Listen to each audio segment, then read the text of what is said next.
Welcome back to Family Twist. I'm Corey, and today we're bringing you something truly special, a deep dive into our most downloaded episode of 2024. This is the expanded edition of Kendall's conversation with Pam, a remarkable advocate who discovered she's the child of an affair. Some highlights you don't want to miss? Pam opens up about her initial discovery through DNA testing, her interactions with biological family, and the powerful advocacy work she's been doing to support others in similar situations. So grab a cozy spot because you're about to hear a conversation filled with love, heartbreak, and healing. Let's jump in.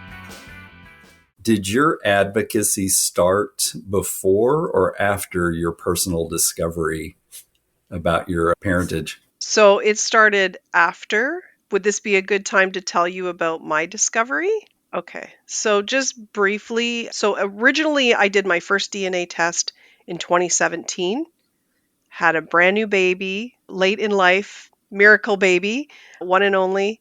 And my mom had just passed away. So it was very happy time mixed in with tough times. And my brother that I lived with growing up, he actually did an ancestry test first. He's very private. He would never do anything like this. So he actually did it first and sent me a text with a screenshot with the very first pie charts. Again, think back, his was 2016. And I was like, "Oh, that's cool. My husband and I were thinking about it. We're going to do it." And literally I just ordered the test immediately. Busy with the baby, all of that. I don't do the test right away. Finally, long story short, I do it. My husband had given me a kiss in the morning. This is the part that I always tell because it's an awkward story, but funny. My husband is 100% East European. When I got my results in 2017, it was 50% East European and this big list of countries, including my husband's country. And I was like, oh man, he wrecked my test. He kissed me that morning. He ruined my test. This is what I told myself. I've been working on my family tree, the old paper versions that filled a room. Yeah, I'd been working on it since the 90s. I get this result back. I found the email. I went back and dug through it because I'm trying to write my story too. I'm sure I made them laugh because I blamed it on my husband's kiss, and they wrote back and said, probably not, but if you'd like to do another test. And they actually sent me another test. And then life got busy. This haul started in 2017, 2021, and I'd worked on the tree, spotty throughout there. And if you know Ancestry, you can work on your tree and not pay attention to the DNA. And people had written to me, I think we're related, and almost everybody that did looked like they were on my mom's side anyway. So I decided in 2021 to redo the test. I called Ancestry. They're like, yeah, we're not sure if that test will work. I don't know if old tests work. They probably wanted to sell me another one, but I ordered a new one. And this time they told me what to do. They told me to screenshot everything, how to delete it, but it wouldn't delete my tree. So please don't do that. Talk to Ancestry. If anybody has to redo a test, they'll walk you through it. I redid it. And this time it came back as 50% East European. But this time it said that I was, and again, it's changed a bit, but basically 50% Ukrainian, Polish, and Russian. And I was like, what? What do you mean? I've been working on my family long enough to know that isn't accurate. I don't know what I did with that. Put it aside. And life was busy. My daughter broke her elbow.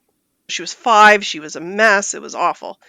Somewhere in the next couple weeks, I looked at my matches. My brother had been showing as close family before, but this time he showed as close family first cousin.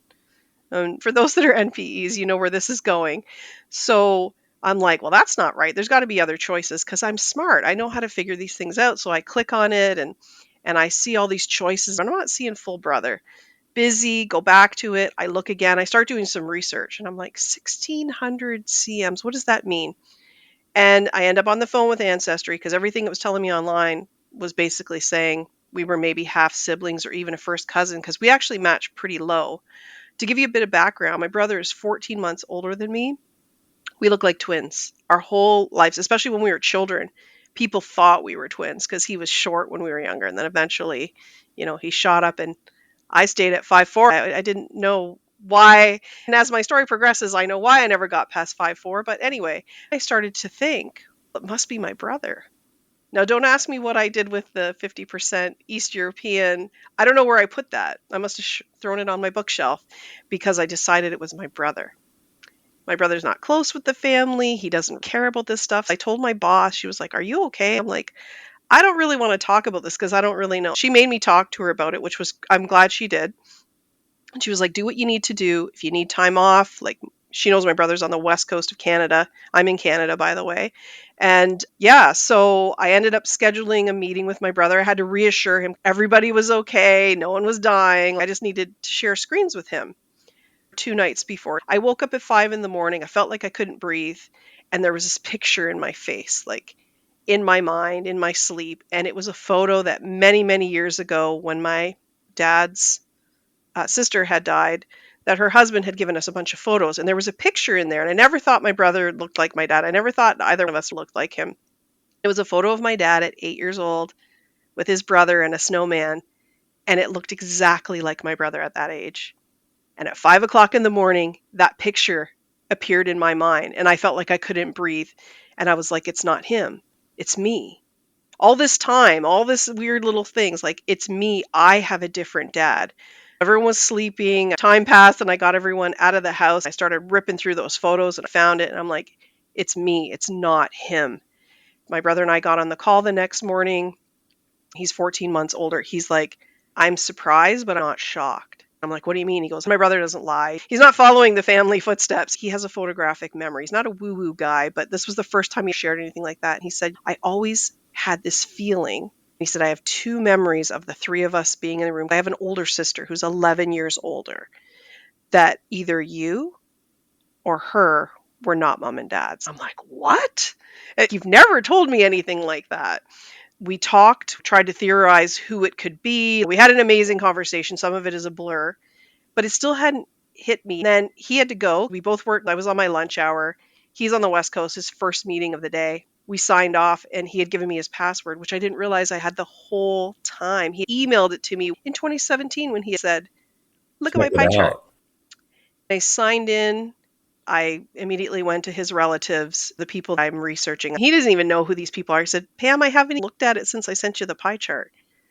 His first matches were the closest on my birth certificate father's family that weren't on mine. Then the floor fell out from under me.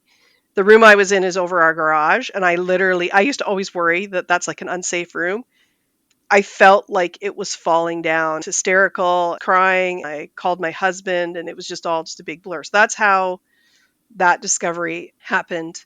And my older sister, who was estranged from the family, I was the only one checking on her. I didn't tell her ahead of time. I don't necessarily trust everything that comes out of my sister. So I threw it on her in a parking lot. We have a Tim Hortons coffee shop. She was crying, shocked, very upset. I said, he was a baby. He was 4 months old. It has to be somebody close. My mom didn't drink, go out, party. She didn't drive. There were no babysitters. They were on their own. And I'm like, it has to be someone. And I was expecting it to be a name I'd heard before. And my sister said, all of a sudden she like lit up and she's smiling. She's like, "Oh," and I'm going to call him Jack Brown. She's like, "It's Jack Brown was around." And then she starts talking about him. My Chatty Cathy doll, my sister was born in the 60s. That came from him. And I'm like, that was her beloved doll. I have photos. So tell me about him. What do you remember? She said, "Well, he was a lot older than mom and dad." I'm like, "How old?" She's like, "I don't know. Full gray hair." She starts describing him. Then all of a sudden she stops and said, "I caught him and mom kissing once." And I'm like, "What?" And she's like, "I haven't thought of this in years." And she's like, "I was 8 years old. And because of where they lived, they were in an apartment versus where I was conceived, which was in a duplex." She described the whole scenario. And I'm like, "Did you say anything?" She said, "No, I ran back to my room and I never said anything to mom or dad. I never told anybody. You're probably the only person I've ever told." And that's how it started. And in my story, everyone is deceased. My mom was already passed away, my birth certificate father, and my biological father, we'll call him Jack Brown, was 60 years old when I was born. Everyone was married. Everyone stayed married until the men passed away. I had always known that my BCF had been unfaithful to my mother. I was not a fan. We weren't close. There's some abuse in the history there. I'd forgiven my dad when he passed away. He had a massive stroke. I said my piece. He was unconscious, but It's the best way to have your peace, right? When no one can fight back with you. I forgave him. So I grieved both my parents. And then this happens. The majority of my time was in the identity piece and searching, because even though my sister had given me a name, nothing in my DNA was right. It took me 16 months of searching. I had traced some family through trees, but nobody had DNA. And 16 months in, I finally found a first cousin once removed. She's amazing. Her name is Lisa. I'm allowed to use her name. I knew her from high school. She doesn't remember me, but I remember her. She came back as a first cousin match. She came back as a high match for first cousin once removed. So she was able to provide the proof, photographs, a little bit of information. My dad is her great uncle. Her dad is my first cousin. Her dad is starting to lose his memory, but I drove him crazy in a long car ride to go look at some graves. It took a long time. Those 16 months felt like 1,000 years. There was a cousin, a second to third cousin, who was a 100 cm match. He was adopted, and his birth mother was adopted. So I was chasing that road, but I couldn't prove how we were related. I took his limited info on his birth mother, and I went through all. My bio dad was Ukrainian. His family had immigrated in the early 1900s, and their last name was misspelled on all the birth records. There's a whole other story there. And I found his mom. I found his mom's birth record, which led to them finding what happened to his grandparents and his aunts and uncles. Everyone had died. She never had other children. One of her sisters survived and never had any children. So I was able to give him, which still like makes me cry, because I was like, if I can't find my own dad, like I'm going to figure this out for him. And I did. They said, welcome to the family. My bio family, I wrote to them 4 months in when I didn't have any DNA matches, wrote a long story. I got a nice response initially from my second surviving sister. My half siblings are between ages 74 and 84. I didn't want to contact them, not just because of the affair, but because they're so old. From appearances, you research them, you almost stalk them to find out what you can without interacting. And I didn't think it was going to be well received. I allowed myself one night to have the fantasy of what it would be like, but I knew in my heart of hearts this was not going to be received well. I got a nice letter. She said, I'll speak to my siblings. I'm not confident that we'll all feel the same way. And I was like, yeah, it's going to be the brother. I just felt it was going to be him because of his presence online. And then 2 weeks later, they're like, give us some time. We promise we'll be fair to you. We'll try to be fair. 2 weeks later, I got 3 lines. We're not mad at you for contacting us. We looked at over 100 photographs. My sister described my bio dad wore aviator glasses. I don't know where she got the aviator part, but not sunglasses. And they were gold rimmed.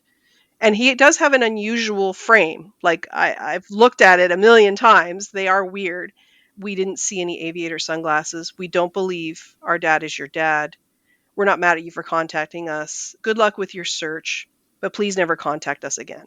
With deepest compassion, her name and the name of her charity. I was devastated. I respected their wishes. I only responded to the initial letter where they said, give us some time. And I was like, thank you so much for such a beautiful and kind response. I respect the time you need. I know this is very difficult, because I apologized like a million times. I wrote the letter with NPE group support and my therapist. I didn't mention the kiss. I didn't go into details. I tried to play it safe, but I wanted to show them that I had done all this digging, that I was shocked. I gave them so many details. They don't live in this community anymore, but it's a small community that if they wanted to steal my identity, they probably could have. I gave them so much. I work for the government. It was easy to check who I am. It was really hard because there's a lot of feelings of shame. I didn't go deep into the shame, I think because of my abuse history, and I'd done a lot of work on that. I didn't want to take that on. I was like, I didn't have an affair. And I love my mom.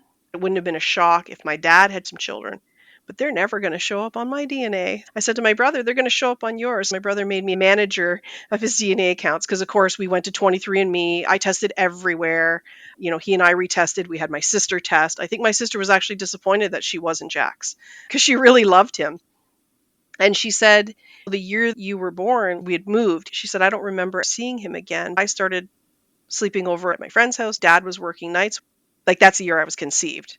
They probably had more privacy because Dad and I were gone. Like we weren't there a lot. But she's like, I don't ever remember seeing him again after that. Does she know whether your half siblings on that side were they close enough that she knows for a fact they knew about you as a child?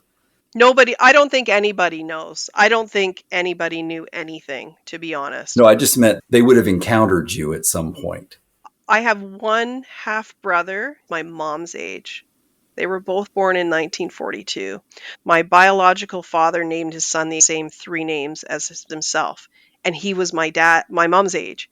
So when I was first doing research, I wasn't running around saying, "Hey, I think this guy's my dad." I was like, "Hey, I think I'm related to this family." People kept thinking it was him. Knowing my mom and the research on my grandfather and my bio dad, I think there was a lot of similarities. My grandfather was 57 when my mom was conceived. They both were farming in Saskatchewan. My grandfather was shipped over by the Bernardo Home, which is a whole other story in itself. It's an agency through England that basically sold children as farm workers to the Canadian. This is why I got into this, not to find out I had another dad. And I think there was just a lot of similarities between those two men. Maybe that was part of the draw, 'cause they both actually were in Saskatchewan. They just missed each other. My grandfather was there in the late 1890s, and my dad was born in 1913, 2 hours from where my grandfather had been an indentured servant. My sister knew who Jack's son was, the one the same age as my mom, and he owned a business in town. And my dad used to always get excited when he would see those trucks, and he would try to like catch up to them at the light to wave. What obituaries are your friend? Obituaries are where the information is. If you ever want to help anybody in the future, don't be shy. Put as much information as possible if you're hoping to reconnect with the family, because it said what company he owned. I was putting it all together. He died in 1987 when I was in high school. If he had lived, he would have known my parents. He would have even known about the affair or been suspicious of it. But my other siblings, one, I don't know what happened, but she got married and moved off to France. But she came back and she's married to someone else and has a whole nother family. So I'm sure there's a mystery there. But I'm sure they're very much about appearances. So my biological father's wife, they were into charity, church, had a presence in the community. My parents were uneducated. My cousin was shocked to hear my dad's drinking buddies. He was like, my Uncle Jack drank? There was no alcohol at a family event. My sister said he would sleep it off at our place before he would drive back to the small town where they lived. And my dad would stay out all night. My bio dad had the opportunity to have the affair with my mom. So, and I'll never know what happened. People say, oh, do you think it was assault? My sister saw them kissing. She described it like a movie. She said, when you see those long romantic kisses on TV, she said, I'd never seen mom and dad kiss like that. She said, mom and dad would always get so excited when he would come over. So I'm not thinking that anything bad happened. My mom could hide things, but you would have known if she was uncomfortable. I think it was a long-term affair. I don't know if it ended with finding out about me, if he knew, if he believed. So many unanswered questions, I'll never know. Sue, the sister I wrote to, was already hours away, married. The youngest brother, who I think is the intervener here, graduated from university the year I was born. So I assume he was out of town at university. And the one that knew, he's deceased, and he never had children. His wife has passed away as well. I've never said this publicly, but I used to work somewhere. And as soon as I saw her obituary, I'm like, she was one of my customers. And it was in her obituary. She was married to my half brother. I don't know that I knew her, like it was small talk. I used to work in customer service before my HR days. So these people were walking around, but nobody was here having children in my town. My cousin was here. And I thanked him for not having boys, because his daughter and I are 2 weeks apart in age. She went to a different high school. A few of my high school boyfriends were in her crowd. I'm like, could have dated my first cousin once removed. And I feel for people who've been put into that situation. So yeah, so that's, I don't know if you want to cut any of that out, but that's my NPE discovery story. I found groups about 4 months in, and it was like, I've heard other NPs say like drink from the water hose. Like, I just remember showing up, sitting here, and just bawling, just crying. Like I had someone to talk to because people didn't understand. A couple of my friends acted quite, I don't know, just shockingly. No one wanted to find out what was going on. I didn't realize, I think, you know, it's scary to think about being in the family shoes. So I found out later that that's what some of that was being worried about being the family that's contacted. I joined groups, listened to all the podcasts. I love them. You guys brought in Cindy, Aaron, and Annie. They're amazing. They were on my first calls via Zoom. They were in New York and I was in Canada, but I felt like I was there with them. But the one thing that really, because everyone has good intent on all these podcasts, is some guests would say, well, thank goodness I wasn't from an affair. They would laugh it off. And three of our hosts, and I say our hosts because I feel a sense of community, are the product of an affair. And people are relieved when they're not. Because when you are, it sucks. It comes with so much. And I felt like that was the conversation no one was having. I was like, am I the only one? Am I that annoying person who just wants to dig in? But in all seriousness, contacting biofamily, regardless of your situation, all of us, right? As an adoptee, as a donor conceived person, like I'm not claiming to speak for them. I've been part of the community, a moderator in a Canadian NPE group. Not Parent Expected Canada is our public group, and then that also has the link for the gateway to the private group. We have a Canadian group is because research and privacy laws are very different here in Canada. Getting a therapist, so much is different. I'm still part of all the groups open to everyone, but Rachel Nichols created the Canadian group and I've helped where I can. I have a little kid and I'm very busy and I felt like I loved what I was doing there. I'm doing a book club wrapping up If You Only Knew by Leslie Liljenberg. I love helping moderate support calls, but when there's just something still missing when people say like when you're looking for a book and you can't find it, you need to write it.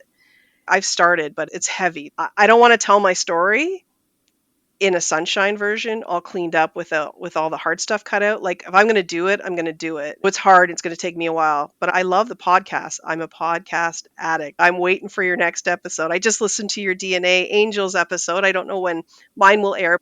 Yeah, they're amazing. So we have our own search angels. On the Canadian side, the DNA Angels wanted to help us, and I think they can help some people. But like I had low centimorgan matches.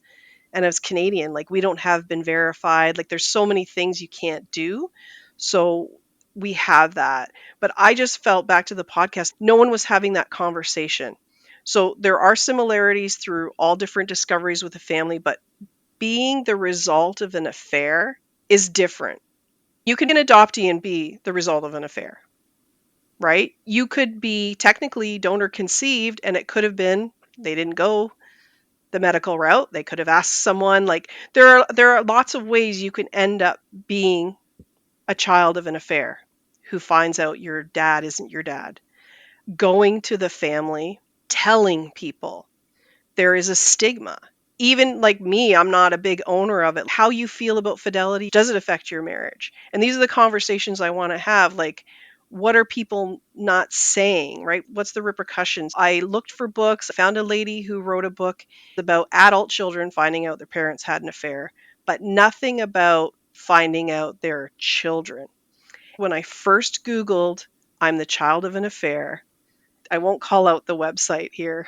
It was awful. They were given advice in 2023, 2022. I keep checking them even though I want to shut their website down. Hide, don't tell the bio dad, don't tell your husband. If you're the husband, pretend the kid is yours. Don't let the bio dad see. If you're the bio dad, don't do a DNA test unless court ordered. They're still preaching hide it, bury it, keep the marriage intact. So I need people to Google this. I want them to find High Wraith Hope and Healing and all the great places, but I also want them to find a place where they can have or listen to a conversation about what this feels like. I'm a life coach. I don't practice it. I'm an HR person. I'm not a therapist, but I have a lot of ideas on how to help people. And I think having the hard conversations, bringing anybody who will come to the table. I don't know if I'm going to get any moms or any of the people involved in the affair, but I would like to. It's difficult. I didn't go into this expecting to be welcomed with open arms. Some people are like, yeah, my parents had an affair. I don't care. I wanted to get to know you. But there's a lot who don't. There's so much hurt, shame, anger, grief on both sides. I'm not making excuses. I have been empathetic for my bio family, but also very angry, disappointed, shocked, and even embarrassed. Embarrassed for them. That's who I come from? Like, how are you people not cool? Like, and we had a family member contact us in 2011, turned out to be my uncle. He had been adopted. My mom had just told me about him. Then I got a message on Facebook from my sister saying, there's some crazy lady saying we have a long lost uncle. Mom just told me tonight and give her my phone number. We welcomed him. He was 80 years old. We had 2 years with this awesome man. We put together photo albums for him. He wasn't from an affair. People could throw that back in my face, but I'm like, we just didn't even question anything. Like, we just took him in and welcomed him. He was a gift to us. I always felt different from my family, but not in the ways like I look like everyone. I'm chatty and emotional, and none of the rest of them really are. They would never do this stuff. Never. You couldn't pay them to do this. We welcomed him, and he was a gift. He was educated, chatty, loved to travel, a real geek in a room full of books the first time I saw him on camera too. Like, that's what he was like. And I was like, wow, this person's actually related to me. Like, yeah, this is great. And we only had 2 years with him, but he was amazing. We didn't get into all the DNA or everybody matches. We just took him in, loved him, and he loved us. It was so natural. I agree. It's sad because we hear from people who were the product of an affair, but also people who were the product of a rape. And, just the stigma attached with being that child. In my instances, we were in no control of these circumstances. And for us to be mistreated by our biological families is inexcusable, in my opinion. It's like, and I'm getting more and more bold about that because I know it's shocking. I know it's disturbing. It's a shock to the family, but you can't erase the fact that I'm here. I resent the attempts to do that. Yeah, even so, my biological family continues. My niece blocked me after the letter went out. She was one of those people that had written, hey, I might be related to this family from this town. Wondering if you've done DNA on Ancestry. You can build a tree, but you don't know if someone matches you if they haven't done DNA. And it looks like that's how they are. But who knows? My DNA sat up there for years. I have no idea if anybody knew. But I put in my bio on Ancestry. I've changed it a few times. I put that I'm an NPE, not parent expected. I said, please be kind to those reaching out to you that have had an unexpected discovery. And I put that I'm willing to help. And sorry, I hit my mic. All of that stuff. And my original one had said, if you have an NPE in your tree and you discount them, your tree is fake. I took that off, but because I was angry. But it's true. Your tree, if you know about family and you knowingly do not include them anywhere in any family, like, your tree is fake. You might as well stop because you are presenting a lie by omitting the truth. I wrote to my bio family this year. That's my episode. I didn't know what I was doing with the mic. I went to my dad's grave on his birthday, emailed Sue and said, guess what? Lisa did this DNA. It's confirmed, and I don't need them to do DNA and all the stuff. And again, and asked medical information. I explained that I had 3 mammograms last year and a big scare. And at every hit, at every point, they ask, what's your medical history? And I said, and 50% is unknown. I think of you every time because you have that information.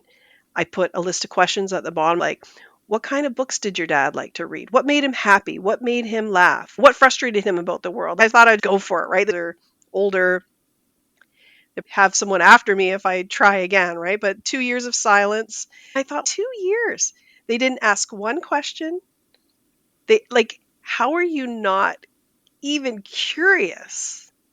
Right? Like, that's the stuff that just gets me. But again, I will blanket it and say there's their life experience, values, beliefs, shame, and the affair. And I feel for their mom. She passed away. No parents living. It's the children in my story were 50 and over, up to 84 years old. Is it really that hard to just do the kindness of sharing the information. I was hoping your stepmother, your biological father's wife, was still around because she could maybe answer questions nobody else did. I had a plan of going to her with a research project I'm sure. that wasn't presenting itself as, it was the whole Saskatchewan new settler, Ukraine. It would have had nothing to do with saying, I'm glad she didn't know, I'm glad she didn't ever know, right? Like, it would be horrible to be hurt to that degree. I just want to know about him, right? And unfortunately, it comes with that hurt. But I'd asked my sister, did you ever meet Jack's wife? What was the story? She said, oh, he always said she was sick. And I said, so do you know when she, and this was later on, like, because my sister and I kept up with it. We just had breakfast. I said, do you know when she died? My dad died in 92. She said, when? I said, 2011. She lived to be 96. She was sick, but she outlived him. Wow. By almost 20 years. So anyway, that's what she remembers. That's what he said. He was a car salesman, so I don't know if his drinking at night was getting business. My dad owned 3 cars from the dealership where he worked. Oh, wow. Yeah, so I'm hoping the podcast will allow a space to have the hard conversations. My first guest is an NPE and a therapist. She has a lot of trauma in her story. She did another podcast where she told her full story. We're not doing the full, like, what was your NPE discovery? We'll do a little bit about that, but mostly it's how has it affected you, the affair piece, and what went down. And it does make a difference if both sides are married or not. Mm-hmm. Right? Everybody's welcome. It does. When both sides are married, it is very different. I just want people to be able to talk about it. Jen spoke about how her mom really loved. She was like, you were born out of love. But what she found out about her bio dad was that he was having multiple affairs. She felt like my mom thought it was love, but it wasn't. She had to go into, here's my conception story. We have this NPE discovery, but when you find out your conception story, or what you have to guess, for me, I have to guess, right, was that it came out and you fill it in. Have you had Corey Goodrich on your podcast? I love Corey. I love her book. Corey said, I think it was her therapist. If I'm misquoting you, Corey, forgive me. But she said she was born out of true passion because her parents had a love affair. And I think there was love letters. I think there was a bit of so she was able to get a little bit of that story. Whereas Jen, she was like, no, this man. So basically she was saying 2 broken people who were searching for something. My mom's so desperate for love.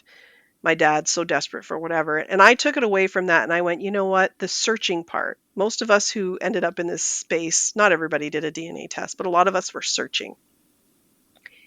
And I think people who have affairs are searching too. So if we have to find a common thread that's neutral, is that we're all seekers, and to seek out the truth, whether we knew that or not. I just wanted to find out, really, with the pie chart, how Irish I was. My email to my brother was, I wonder if I'll be more Irish than you.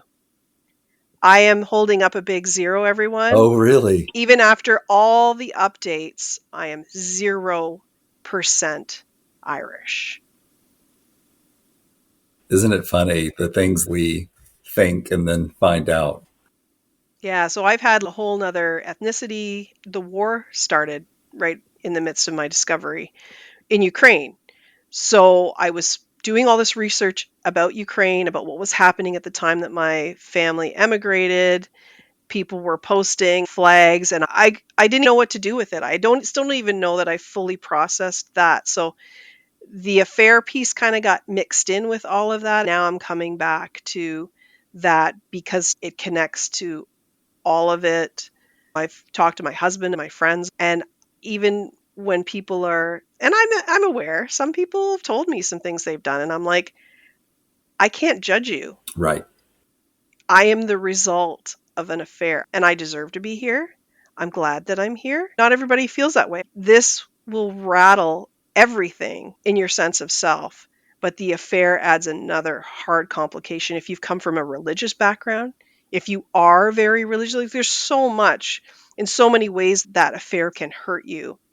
I want people to get help, and your mental health practitioners might not know what to do, get involved in the community, come to meetings, read the post, but be careful how much you read, right? You can also go too far down that, but get into the community. There's retreats, and I'm trying to get to that conference next month.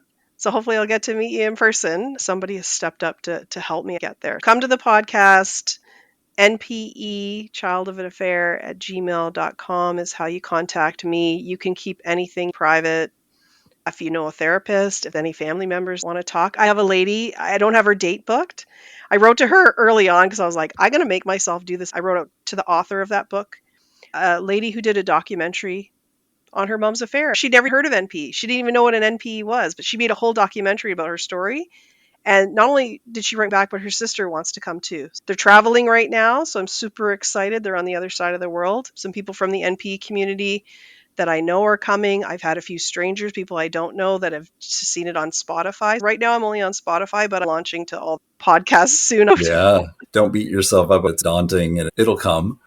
But, I am really curious whether you're going to encounter people who technically might have been the product of an affair, but maybe the parents were in open relationship. You know what I mean? Like I'm imposing my own. I'm a monogamist, right? I would never have an affair. I only want to be with my partner. And thankfully that's the way he feels about me. But I do have to step back and think there could be people out there whose parents were swingers. I'm just making from the 60s. There was more of that. I'm friendly with two people in the community who know they are the result of that exact situation. Mm-hmm. There's still been difficulties, but both have been in reunion with their biological fathers. One, I think there's lots of pushback from the family that he lived with, the dad, making it not so easy. But one of them welcomed her. He's divorced. It's different if people are still in the same marriage. Even though she's been happily received, she's had lots of struggles. She said, I feel guilty about sharing this in the group. And I'm like, you have a great reunion. That's awesome. But you're still allowed to feel however you feel. It doesn't mean, oh, everything's great. This man's still a stranger. She has a very deep and traumatic story. Not all of us do, but some really came from difficult situations. For me, I knowing that my dad was 60 and grown children, I don't think there ever would have been a time where I would have been raised by him. Even if my mom had told me, it would have been a secret. But to know another family existed that wasn't as hard as the one I was in, I don't know what that would have done for me. Like knowing there was a safe space out there, not knowing I could go there, but right. Yeah, it's tricky. There are people from open and known affairs, and you watch movies about it. I bet there's probably a million movies. The show I'm watching now, because your phone spies on you, my phone recommended The Affair. So I'm watching it. In Canada, it's on Paramount. Spoiler alert, but there's a baby that comes out of someone cheating and is well received by the wife, but there's so much that's happening, right? It's a drama, but there are lots of affairs and lots of different scenarios. Same with Brothers and Sisters I watched because it has a lot of every angle of NPE, from adoption, DCP, affair, like it covered everything, but it's still your individual experience is what it is. But I just want to talk about those common things. And I want to give a shout out to my biological father's ex-wife, the mother of two of my half siblings. They've been divorced for a long time, but she was so excited to meet me. When she first hugged me, she said, "Oh, honey, you're the baby we knew was out there and we just couldn't find." I sobbed. I was like, oh my God. It's like to think that if I had gotten a chance to, see them periodically, how wonderful it would have been. She's a good mom. My brother and sister just have great relationship with her, and she treats us, Corey and me, so well. We go to her family's Christmas party every year, and they make you feel like I was always there. It's been amazing.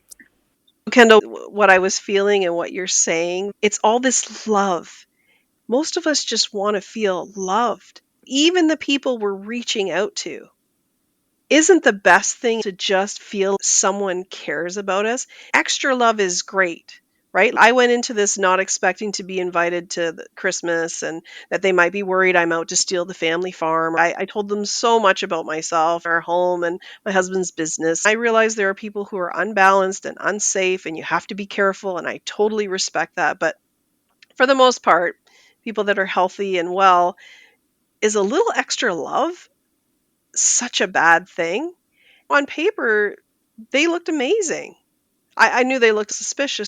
My biological father was involved in a religious group. I'm not going to say the name, but it stopped my search. It used religion to hide racism. And it was in the 40s and 50s. But my dad is buried with the symbol for that group on his tombstone. And it looks new, and his wife is buried with the same stone. My sister, Sue, who I wrote to, her charity is for African. I was like, yes, you're getting it. Again, I'm not saying just because she's doing that forgives the sins of the past, but I thought she's not her dad. My dad used a fake name on his marriage certificate. He even put his parents as deceased when both of them were not. I think my dad was complicated, my biological father. I feel like he took on his wife's life and the religion. And I'm not saying that that group is her fault, but it doesn't align with anything. It has a British connection. He's not British. He is 100% Russian and Ukrainian. He is not British.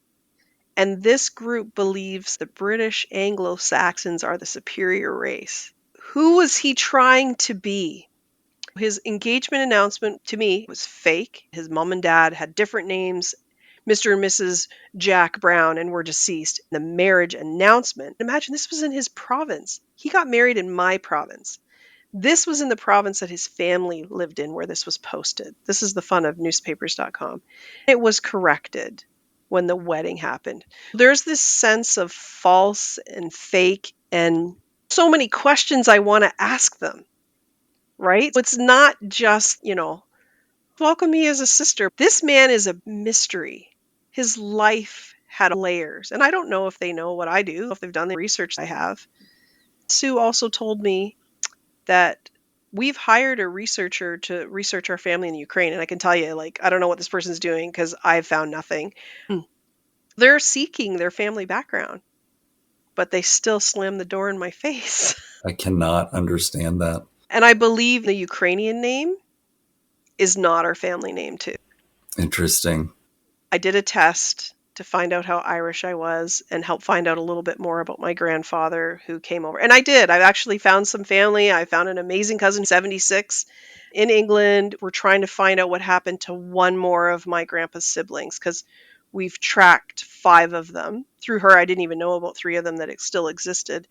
And she was an NPE. And she shared her story. So she's been amazing. So that's, Lisa. And then obviously my cousin on my mom's side have helped me. But these groups have helped me so much. I just want to give back and have these conversations and see how people are feeling. I'm still processing so much. Oh, it's incredibly therapeutic. I never thought that would be an outcome for me. When we went into this, it was because I wanted to tell my story, but I was interested in other people's stories.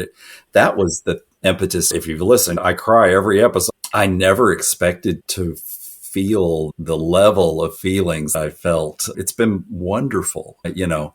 I joke sometimes with Corey and he'll suggest that we go do something not long after we've recorded one of these episodes. And I'm like, I'm just too upset, emotional as a result of the stories that it's like, sometimes it's, I have to process it a bit before I want to go out and talk to people. Thank you for sharing that, Kendall. I'm struggling with, I haven't cried today. I've worked really hard to not cry today because I know how hard it is to edit out crying. I've been trying, but then I thought, am I doing a disservice by taking it out? It's real, right? We have every right to, you said this previously in this conversation, and it's something I learned during the beginning of this podcast almost 2 years ago. I never used to allow myself feelings. I've always been outwardly stoic, right? My public persona. I'm also in HR. We nurture people constantly. I'm the guy who expects people to come into my office and have a breakdown, and I can hold it together. You know what I mean? And I'm also a control freak. So there's that. But I mean, I own it, and publicly that's who I am. I feel really vulnerable putting myself out there, but that's okay. I can have my professional life where I'm stoic, but also relate to people and show empathy and that sort of thing. But I can also not cry when they're crying. You know what I mean? I can hold it together. But man, I get myself all worked up sometimes. And sometimes it's, we've talked about it. It's anger. I'm so frustrated with the people that keep these lies going. It infuriates me. It's like you're hiding so much that we need to know and have the right to know. I was thinking about you and your mom this morning. I've been listening, Kendall, I'm not pretending to be an expert, but thinking about that shame piece she hasn't told people, right? It's like that, whether that's shame in what people are going to think about her, not just the initial because of whatever, I don't know what year you were born. I was born in the 70s. My mom was in a shotgun wedding. That's how my parents got married. My mom was pregnant with my sister. I can't imagine getting pregnant from someone else, but your mom built a life. She's done whatever she's done to, push this down, and she had feelings, she felt feelings. I'm sure she grieved you, all of that. The fear of feeling it, of possibly other people's judgments, for her, it's safer to stay in this box. And I'm like, okay, and I'm sure you've been told that's her trauma. She keeps making that choice. She keeps making that choice. That's what's hard. My bio family, they're choosing whatever that box is. It's not the same as a birth mother. They didn't give birth to me, but that feels safer or less risky or presents an image, whatever that is, than going and connecting with someone. I can understand it. I get the empathy. I've cried for my half siblings. How crappy that I roll in and I call it the evening of their lives, that I've come in like this. And I said to them, like, I wish in a million I couldn't even get to Lisa because there were so many common names. The only person I found, I'm going to cry. I found one of my cousins had died of COVID in the middle of all that. And they were the only family I found. And I was like, I can't bother them. Their mom just died. I left them alone. This could have been cleared up sooner, but I didn't want to pressure anyone. I didn't want to hurt anybody. But I was hurting. And I get why my mom didn't tell me. But when my uncle showed up, my adopted uncle, who's a miracle, I said, Mom, she was in the early stages of dementia. She had rocket strength, old, like long-term memory. She couldn't tell you what she had for lunch. And I was like, are there any other family secrets? Is there anything you haven't told me? I asked her jokingly. I was mad and I let it rip. I remember even being in tears and holding her hand. And I was like, Mom, is there anything? I sat with her and talked about their marriage. We had hard conversations and the waitress kept interrupting, doing her job. I just wanted to put up, we're having a family conversation. We do not overserve me. Anyway, I was like, did you and Dad love each other? Like, we had that conversation. She's like, yeah, and your dad told me he would have married me anyway. And she said, and I don't regret having you and your brother. But if I'm honest, in this day and age, I would have left your dad when your sister was 2. Wow.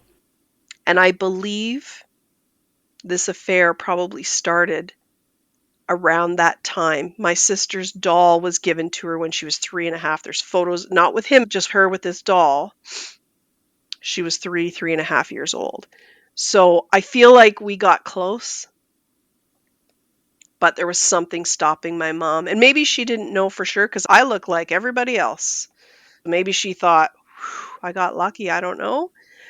And I don't really think I look like my bio dad. If I showed you a picture, which I'll send you afterwards if you want, when I show people the 3 of us, everyone guesses my bio dad.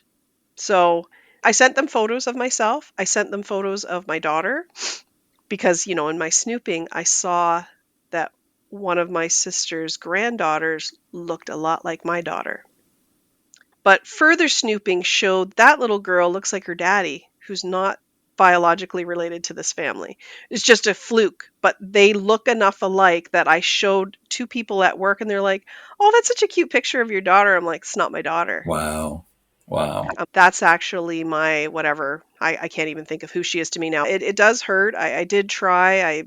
I pushed my mom, but I was thinking about your mom and my mom. They just can't cross over.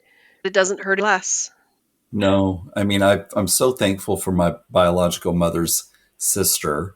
She doesn't tell me as much as I want. Aunt Binky, if you're listening, please keep in mind I will always take whatever you can give me. She's a peacemaker and always tells me nice things about my mother. I want to hear those things. They're worried it's hurtful because, she's this great person, but then she'd meet me, and I'm proud enough and demonstrative enough to be like, damn it, just once, you know what I mean? Talk to me once. That's it. That's all I need. I think it's weird. 6 years in, we've never spoken. I think it's odd. But to your point, you've nailed it. That's her trauma and turmoil, and she just can't deal with it. My sisters, her daughters, have said she's not capable of dealing with it right now. So I hope I wish she could go to therapy. I wish she could have some conversations that would be useful to her, because it's not fair. I'm 53, born in 1970. It's sad she hasn't moved on. Even if she never spoke to me, she needs to process stuff that should have been processed long ago. I wish that for her because it must be continually traumatic, just to know you got this kid out there. Yeah, and I just think of the Jenga game, right? People are afraid when you move one. I had a difficult breakup years ago when I was engaged and cheated on. And I did talk to my mom about it, so maybe that's why she didn't tell me. But if you break down, you will come back together again. You'll be different, but if you break, again, obviously she's got lots of loving people around her to support her. She will come back together again. The fear of that is so much, right? Like even some of the people I've shared, I wouldn't contact them. I wouldn't tell anyone. I wouldn't tell my parents. That fear of dealing with it is worse than burying it. I'm like, and I feel like when people bury stuff, it will make them sick. It'll show up in some way. It will make you sick in some regard of your life. That's my personal belief. We make life, and I overanalyze everything to death. We take it all so seriously. I don't think these situations are presented to us just to bury them. Right. Like, I found no point in this. In the beginning, I was so frustrated I could find the gold in everything, right? I was meant to log on that day and hear your podcast. I was so mad through parts of this. Why did I find out to just sit here with all these questions? Everyone's dead. Why would I find out now? My mom I would have got it out of her. If I had done this test before, it would have taken 2 tries. I would have been heavy the second time. And I would have got out of my mom, and it would have been painful, but she would have told me the truth. I still would have loved my mom. And, it wouldn't have broken our relationship. It would have made it hard for a while. We'd been through big things. Some things my mom and I never talked about, but we would have found our way back. And it's the choice people make, right? It's too much, too scary. Yeah.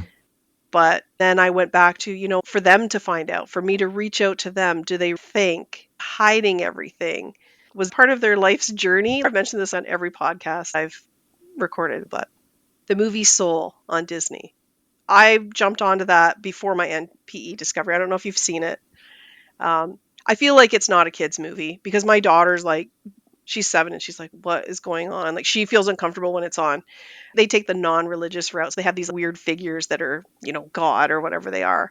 But the soul, they walk around and they see like what their gift is, get the special badge, and then they jump off into earth and they experience life. So much about that movie makes me think like I kept going back to it, and I'll probably watch it again because we've had this conversation, is that, if this is part of what my soul's, and again, I don't practice religion, but if this is what my soul's journey was supposed to be, that I was supposed to be someone who lived with these people who were poor and who everything was a struggle.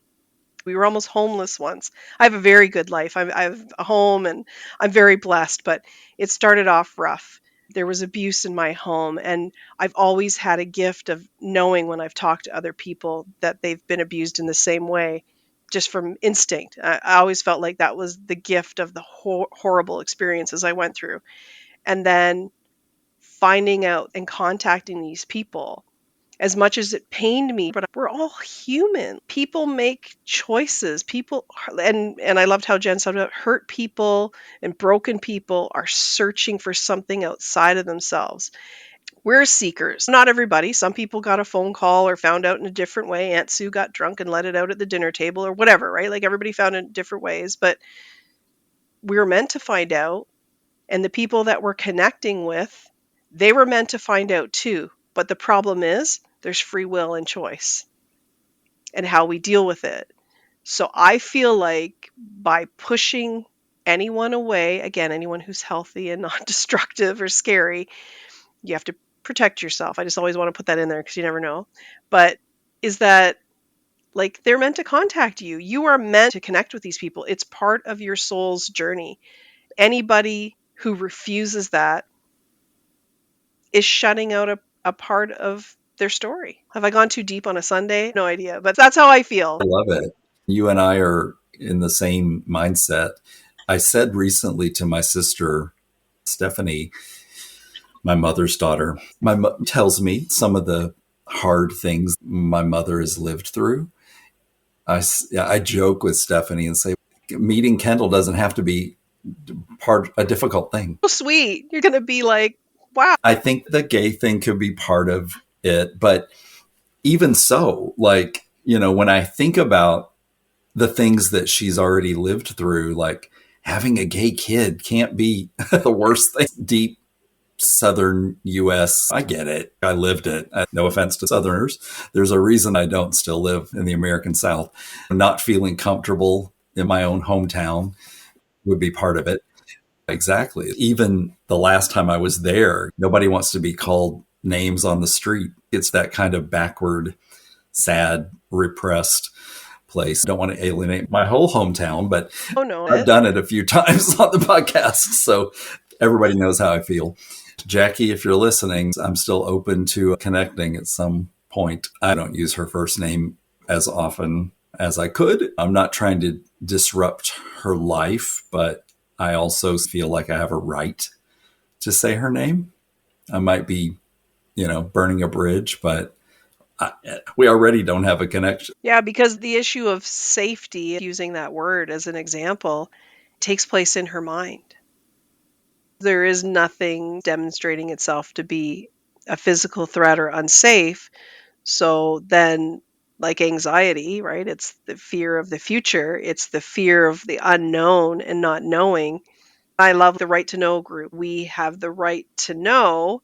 It was a different time. There were different beliefs, different people. Like, I don't make the decisions the same way I did as a 20-year-old as I would do now. I believe my mom was probably having the affair between 25 and 30, and my bio dad was in his 50s and then up to 60 when I was born. Like, I'm not the same person, but I am. I've lived through the experiences, but how I filter things and how I process it. It's like, just being afraid to take that step forward. And I was working on a document, and I thought about writing down all the feelings we have as the NPE, regardless of our conception label, and their feelings, their meaning. Birth family, whether it's the parents, obviously that's maybe very different than siblings. And then what are the feelings we share in common? I have 4. If we write down all of our wants and then all of their reasons why they don't want to give us that. In the middle, we have our shared feelings, even though they might have a different source. So let's say shame, anger, sad, grief. And then in the middle of our wants and their resistance is the bare minimum. So we would write down what's the bare minimum other than nothing and no contact Right. we live with and commit to. You're never going to get away from your feelings. But if that person said, this is it, I would walk away, even though I would want more. This is the bare minimum. And for the biological family to look at that list and see their bare minimum. There needs to be interveners for this. Like we have interveners for everything, right? I know Right to Know has someone who does work on behalf, but it's American, so I haven't been part of that. In that middle bare minimum, that's what people do. Whether legally, through a social worker or a therapist, that there is a minimum. So everybody sees and feel like, because my heart breaks for people who go into this thinking they're going to be warmly embraced. I allowed myself to think that one day, just to have that dream. I told my hairdresser, who said, because it was a real dream, when you dream it, it's going to be the opposite. And I was like, great, this is not the day I want you to be my psychic hairdresser. I love her. She's awesome if she's listening. But she's also an NPE. Wow. Oh my gosh, really traumatic, but she's so many years past it. She told me and kept cutting my hair. Hers was within the family. I'm surrounded by people who get it. She said to me, and this is probably going to make me cry. With her situation, I started crying because it was pretty rough. She said, my heart breaks for you because my dad got to hold me and my dad got to love me. I remember that. I can still feel his arms around me. I didn't know him as my father, but that man got to hold me and love me. And you'll never get that chance. Here I am in the chair with hair dye, so I can't go running out the door. I'm stuck. And I was like, she gets it. Her story was traumatic. She felt for me. She saw the gift in her NPE story and pain. Wow. And I was just like, oh my God, the world needs more people like that who get it. That's one of the things I put in the letter to my half siblings. If I've never seen him walk, talk, or laugh, if I could ask one more thing, if there's a video that exists, because that's huge to an NPE, like the gold when someone has passed away. You bring up a good point. I've never seen a video of my birth mother. I've seen lots of photos. I'd love to see a video. I'm going to ask my sisters because I would love to see it, because I have gotten to meet my, biological father, and which is just it's been so special, just a really nice guy. I always joke with him and say my adoptive father and he would have liked each other. My adopted mother would have liked him too. She would have thought he was a bit silly, but that's okay. Both of my dads were kind of goofy, and my mother got a kick out of it, my adoptive mother. But anywho, so I have such wonderful memories. Corey and I are working on a new episode that's devoted to my adoptive stepmother. She recently passed away in January. I talk about her a lot on the podcast, but we want a nice episode about Joyce because it's hard to have a better stepmother. Yeah, just a wonderful human being that we will continue to miss a lot. Wow. I'm sorry for your loss. That sounds like a beautiful way to pay respects. She had to go into hospice right before Thanksgiving. So we knew it was coming, but it's still hard. Doesn't make it less hard. It's grief. No. And she's been my stepmother since 1982. After my adoptive mother passed away, she'll always be in my heart. I loved her a lot. Thank you so much. I hope you will stay connected with us because I'd love to hear any way that your story progresses. I mean, not only to talk about the success of your podcast and the people whose lives you will touch, that is important, of course, but then your own personal story. Shame on your half sisters who haven't connected with you. Maybe they will, or someone in their family will. I wrote on January 2nd, so there's been radio silence, which I haven't updated on my podcast, but I will. If anything's going to happen, it's going to be the next generation. They're my age. They're our age. Right. I initially thought about writing to them, but every time I thought about it at night, I can't sleep. And every time I think about leaving them alone, I feel peaceful. So for now, I'm going to leave it alone. If they're aware I don't know. Yeah. One works in the medical field. I didn't tell you the whole long letter. I'll probably read it on my podcast. She studies T cells and DNA and diabetes, which seems to run in the family, but I can't figure out which side. Right. There's someone in the US who understands DNA and science. I don't know if they've told all the children. My niece knows because she blocked me, but she's young and they're in Canada. Yeah, I don't know. We'll see. I feel like my story is kind of over from them, but I'll always have a little hope, right? That someone will do the right thing. If they're not going to contact me, my hope is that, and Sue, if you're listening, you leave me a package with my answers and some photos, and you ask one of your kids to send it along. Right now, I just watch them. I Google their obituaries, which is sad. In a safe space, being vulnerable. My oldest half sister lives in the city where I commute twice a week for work because I'm geographically challenged. I thought I would never pass her house. I have to pass her house twice a week to get to work. Wow. I don't know my north, south, east, west. That's why I use Google Maps. I drive past her house. She's the oldest. I have seen her once. I brought her flowers one day. I didn't tell her who I was. I just wanted to see if she was still alive. She still lived in the house. And I saw some resemblance, which was freaky.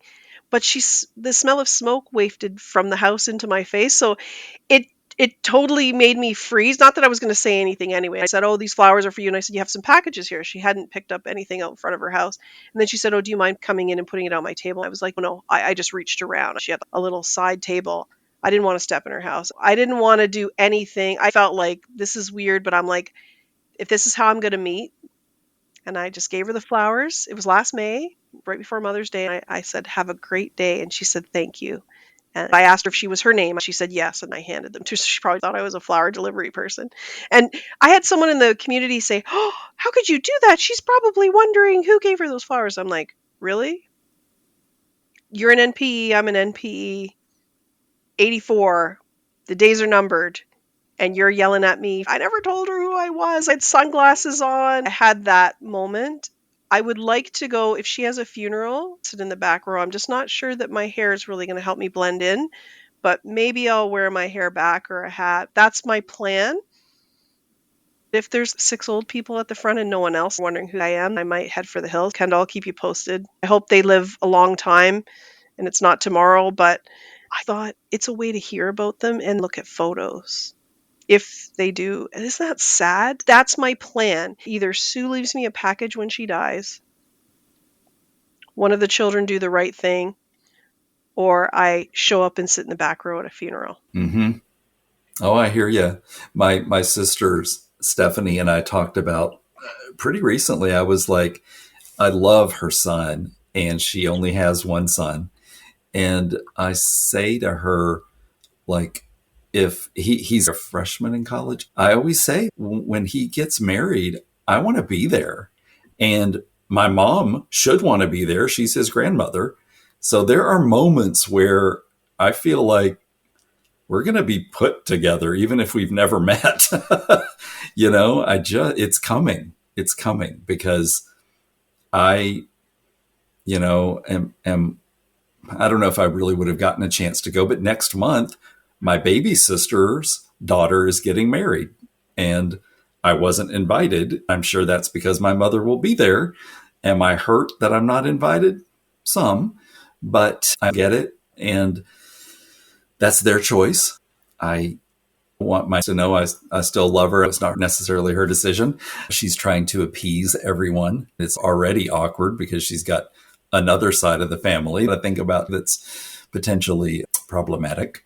It is what it is. Well, it's their loss. They're missing out on love. I get why they're not because of your mom, but it's a loss for everybody. It is their loss. You're a warm and kind person, but it's also a loss of love.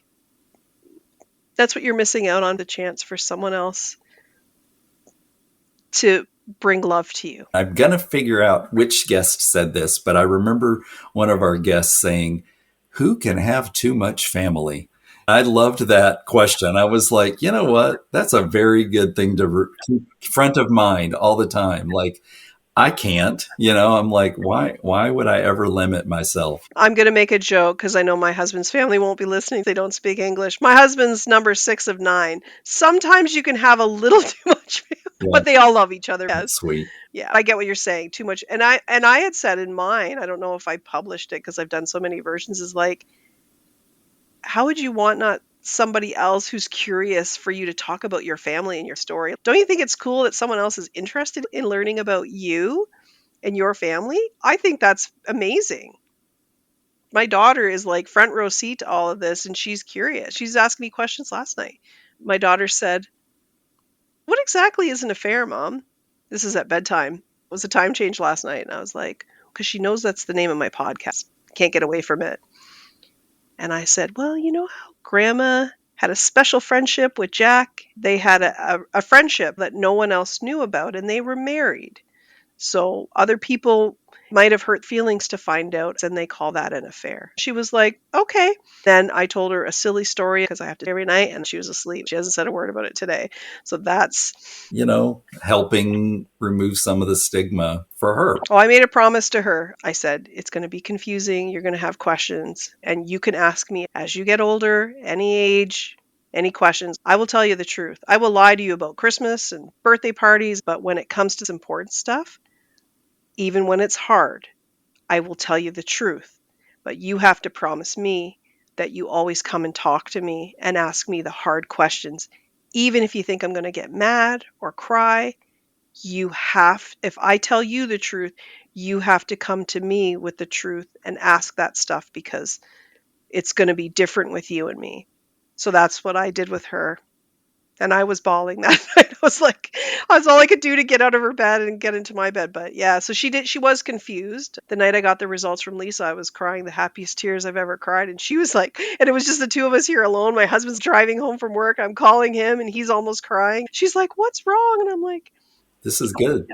Yeah, she found the picture in my wallet, that first picture I got from his church. I wangled someone from the church to send me a photo before I had Well done. I came from an affair. I wasn't lying. They said, are you family? I said, yeah, and I believe to be, and I'm putting something together for Sue, which I was. She might. And they sent me a photo, and I sent it to my sister. I'd been sending her photos, every picture of an old man and my mom's old photo. She'd be like, no, or that's Uncle so-and-so. And then when I sent her that one, she said, that's Jack Brown. Yeah. And I was like, yes. Well, thanks so much for your time and your mission. Yeah, this has been really good for me to talk through. Again, very therapeutic. I'm glad. And I didn't make you cry, right? So you didn't cry? Yeah, well, a little bit, but that's okay. Wow, what an emotional and enlightening conversation. Pam's journey as the child of an affair sheds light on the complexities of family, identity, and forgiveness. And we are so grateful she continues to share her story and advocate for others. If you or someone you know has a story to share, we'd love to hear it. Family Twist is all about connecting through shared experiences, so if you've got a twist in your family story, reach out to us. You can email us at familytwistpodcast@gmail.com. And remember, family secrets are the ultimate plot twist.